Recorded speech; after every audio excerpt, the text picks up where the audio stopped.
কর্মযোগ কোন ইন্দ্রিয় এবং বুদ্ধি দ্বারা সব কর্ম করিবু কিন্তু মনକୁ ତହିଁରୁ କାଢି ଆଣି ମୋ ପାଦ ପଦ୍ମରେ ସମର୍ପଣ କରିବାକୁ କର୍ମଯୋଗ କୁହାଯାଏ। ତାହେଲେ ଆମେ ଯେତେବେଳେ କର୍ମଯୋଗ କଥା ପଢୁ ଆମେ କିଛି ବୁଝିପାରୁନା କଣ କର୍ମଯୋଗ।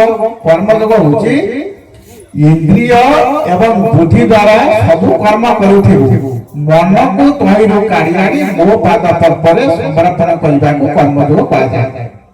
ଅର୍ଥାତ୍ ଆମେ ଯୋଉ ଇନ୍ଦ୍ରିୟ ଆମର 5 କର୍ମେନ୍ଦ୍ରିୟ 5 ଜ୍ଞାନେନ୍ଦ୍ରିୟ এই 5 କର୍ମେନ୍ଦ୍ରିୟ ଯୋଉ କହୁଛି ପାଣି ପାଦ ବାୟୁ ଉପସ୍ଥ ଏବଂ ଜ୍ଞାନେନ୍ଦ୍ରିୟ ଚକ୍ଷୁ ନାସା କର୍ଣ୍ଣ ଜିହ୍ବା ଚର୍ମ ଏ ମାନଙ୍କ ମାଧ୍ୟମରେ ଆମେ କର୍ମ କରୁଛୁ।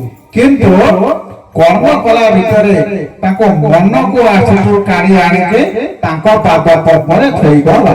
ଅର୍ଥାତ୍ ଆପଣ ଦେଖନ୍ତୁ ଯେତେବେଳେ ଟିଭି ଦେଖୁଛନ୍ତି ଖେଳ ହଉଛି କି ଆପଣଙ୍କର ଯୋଉ ବିଷୟ ଆପଣଙ୍କର ଭଲ ଲାଗେ ସେଠି ଯେତେବେଳେ ମଜି ଯାଉଛନ୍ତି ପାଖରେ କିଏ ପାଟି କଲେ ଆପଣ ଜାଣିପାରୁନାହାନ୍ତି।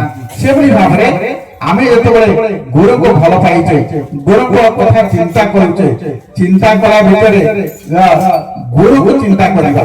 ଗୁରୁକୁ ଚିନ୍ତା କଲେ କଣ ହବ ନା ଆମେ ଶେଷ ସମୟରେ ଗୁରୁଙ୍କର ମୂର୍ତ୍ତି ଆମକେ ଦର୍ଶନ କରିପାରିବା। କିନ୍ତୁ ଆମେ ସେ ଭକ୍ତ ହବା ପାଇଁ ଚାହୁଁନା। କିନ୍ତୁ ଠାକୁର କହିଛନ୍ତି ଯେ ତୁ ଭକ୍ତ ହେଇଯିବୁ ଭକ୍ତି ଭାବ ଆସେ ତ ମୁକ୍ତି ହେଇଯିବୁ ମୁକ୍ତିରୁ ଭକ୍ତ ହବ।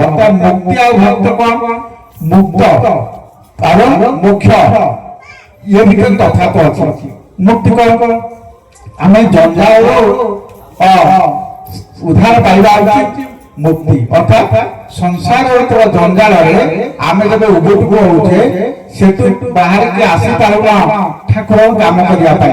আজ সৎসঙ্গ হউছি সৎসঙ্গ যেতবে আপনার আসিয়া বাহারছি ঘরে কবে এই সমস্যা আছে সৎসঙ্গ যাওছ পুଅକୁ জ্বর হয়েছি তাহলে ঔষধ দৌন সেটি আপনারা কଣ କରିବେ ঠিক আসিলা বেলে কইলে আপন যদি আভয়েড করিকে আসলে তাহলে এটি সৎসঙ্গে বসলে মধ্য মনটা কোন পুଅକୁ জ্বর হইতো মেডিসিনটা দেই পাইবে কোন হেলা মনে এই ভাবনা আসিব।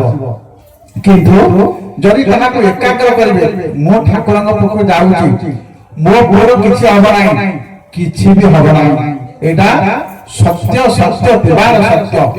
কারণ ঠাকুরে সদা সর্বদা দৃষ্টি দিয়ন্তি